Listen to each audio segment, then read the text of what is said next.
Comrades and friends, welcome back, or if this is your first time, away. I've been using Premiere Pro for almost a decade now, and I have pretty much almost exclusively edited videos in Premiere Pro. I think I did a video, you can check it out here, or I'll put a link in the description below. I tested out Final Cut Pro just to see if I can go into something else, but that didn't really work out. And then came Davinci, and I was quite tempted for some time. I was like, you know what, let me actually try. Let me see what the hype is about, because a lot of YouTubers, filmmakers that I follow were sort of like making this shift. So I'm like, why? I get it, probably great, but why? As soon as I knew what it was capable of, Lumetri Color, you know, when you have only ever tasted water in life, the moment you have a milkshake, yo, that's how I felt. Davinci color grading is amazing. Like, it changed my entire life. That sounds exaggerated, but I literally edit videos every day. Right now, as I'm recording this video, I was editing. I still edit my videos in Premiere Pro, so I haven't completely shifted to Davinci. I don't even touch Lumetri Color anymore. I don't even know how it works anymore. That's an exaggeration. In this video, I just wanted to share some of the things or the reasons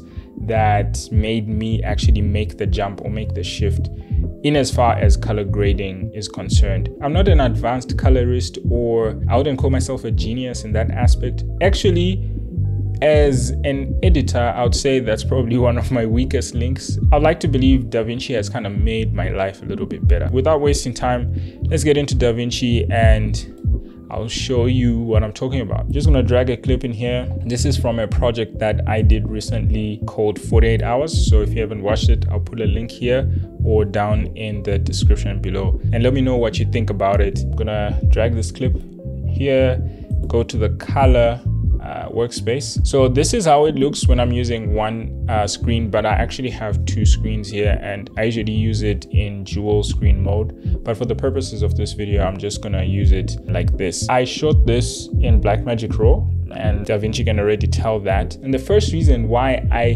completely left Lumetri Color and just said this is utter nonsense. No offense, Adobe Premiere Pro. The first thing is color management. What I mean by that is you go to settings. I just want you to have a look at what's going to happen. So as you can see on the monitor, it's still in the flat colors of Blackmagic Raw. If I go to color management and under color science, if I go to Davinci Y RGB color managed, I just want you to see what's going to happen. Look at the monitor once I say save. What is, wait, whoa. Do you know how hard I would have to sweat to get to this point in Premiere Pro with Lumetri Color? Like, some people can't get to this point with raw footage. People just end up just posting the video and it just looks flat. The raw footage is best. It is, but not everyone is able to work with it. In Davinci, this really changes everything, because from here I can start doing my tweaks, I can start doing my grading, I can start changing what I want to change. It's really sped up the process of me trying to get the image to be color correct like this, which is why I said it changed my life. I wouldn't say I'm good at explaining what actually is happening here. In my understanding, Davinci uses its intelligence to understand the color science of the camera that you are using. It converts those colors, at least displays them in the way that they should be looking in real life, or at least how your camera was shooting it in the perspective of a Rec 7 or 9 display. This just makes it look correct. Let me know in the comments if you know how to explain this a little bit better. For me, the biggest thing is it works. The second reason why I shifted to Davinci is closely related to color management. It's called CSTs, or color space transform. And this is an effect. So if you go under effects, you can scroll down or you can search for it here. What you can simply do is, I'm just gonna reset this, take it back to non-color managed space. You can see we go back to gray. So you can achieve the same thing by using a color space transform, but you'd have to manually put in what's the input color space and then what's the output color space. I don't want to go deep into this because I feel like I won't do justice to it. I actually learned about it from another YouTuber called Darren, and I'll just put a linky really. I'll just put a link to his video in the description below. Just go check it out. He's a professional colorist. He knows what he's talking about. So go have a look. Node system. So this was kind of confusing when I started. At first I felt like it's coding and I'm like, what is going on? But it's actually quite simple. You know, this is just a node. There are a bunch of other ones. I only am familiar with two at the moment, serial node and parallel nodes. So what this simply means is I'm just gonna add let's say 4 of them here. As you can see with the arrows, this one feeds into this one and into that one and to that one. If I go to the first one, if I change the offset to, let's say, orange, you'll see that all the nodes are affected. So when I go to the second one, I'm now editing off of what I've already done in, let's say, the first one. But I'm just gonna undo that. Reset this. But if I did that on the third node, you'll see that it only affects from the third node, and then it affects the fourth one as well. So that means that if I then change something on the first one, it's then going to also affect the third and the fourth one. I hope that makes sense. It's sort of like layers, how layers would work going up, but this is kind of way better. It took me a little bit of time to understand, but as soon as I got it, it was just like, this is how it should work. I don't even know how I survived with Lumetri Color, honestly. Like, this is the short film project. I think this was one of the first versions that I did when I was color grading. And this was what my node structure looked like. Got white balance, exposure, saturation, subject, skin, lat, curve, you know, like you can sort of like play around with it and then have things feed into each other. Why I actually opened this is because how you can use stills in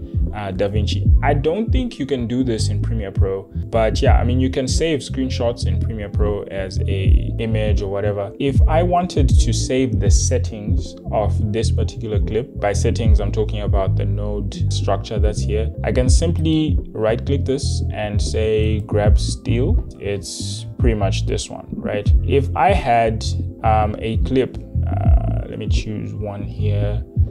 Let me choose this one, right? If I had this clip and it had nothing, if I delete this, all right? If I hadn't edited this clip, it's kind of like the same shot with that one. I can just grab this still that I saved and I drag it here.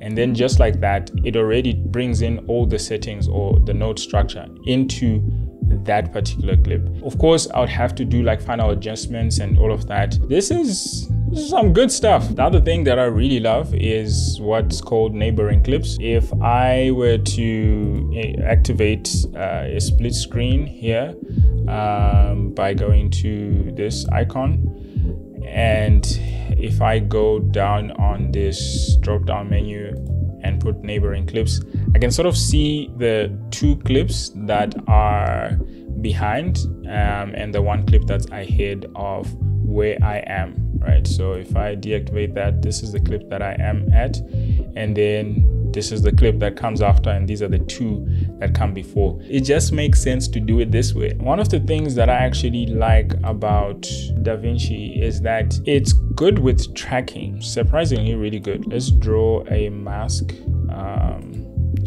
There's something rough over her face. And let's say I wanted to use this like as an adjustment or something. Let me increase the, what can I increase the offset maybe? Yeah, let's say, okay, let's make it exaggerated for the purposes of this video. If I wanted to, because of course she's moving, if I wanted to track, I can go here, and because I'm in the middle of the entire clip, I can actually go to, I can either track forward or track backwards, or I can track forward and reverse, and just see how fast it does it. Like, it just, and how accurate it is. Like, I mean, you can of course like have to refine it or whatever, but just look at that. Like Premiere Pro, things like this don't really work that well. And then lastly for me is just the interface. I spoke about it briefly, but it just looks right. Like it everything looks like it should be where it is when you're color grading. And actually use a dual screen workspace, and my scopes are usually on the right side. I like the gallery, you know, you get to see all the clips that are in your timeline here, just so that you get an idea of what's going on. These are like stills that I saved as I was editing, but you know, there's so many tools. Some of them I haven't even started using yet. I'm like an amateur in Davinci, but I really love it. Lumetri doesn't offer this much flexibility. It's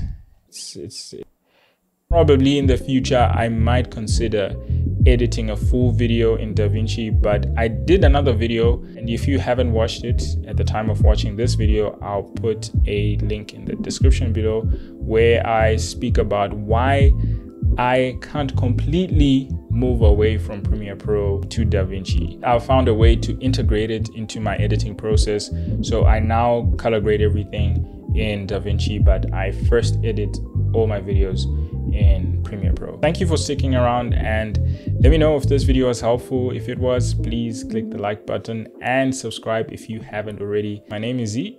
Peace.